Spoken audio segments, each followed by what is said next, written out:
இப்போ பார்த்தீங்கன்னா நம்ம மொபிடெக்கோட ஒயர்லெஸ் ட்ரிப் இரிகேஷன் அப்புறம் ஒயர்லெஸ் மோட்டார் கண்ட்ரோலர் இன்ஸ்டால் பண்ணியிருக்கோம்.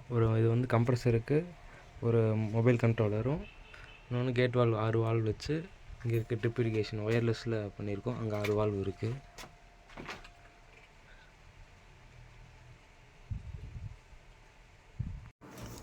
இப்போ இதாங்க valve, wireless valve controller solar panel மூலமாக இது வந்து நம்ம கேட் வால்வை கனெக்ட் பண்ண போகிறோம்.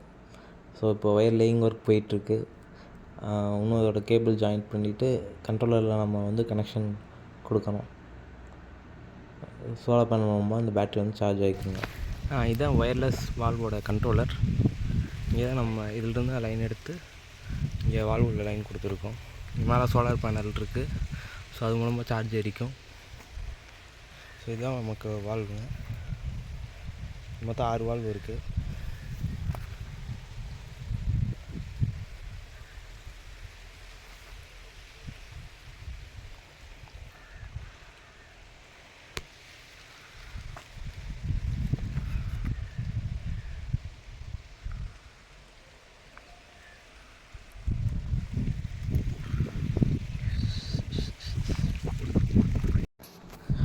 கனெக்ஷன்ஸ் எல்லாமே முடிஞ்சுங்க, கம்ப்ளீட் பண்ணியாச்சு.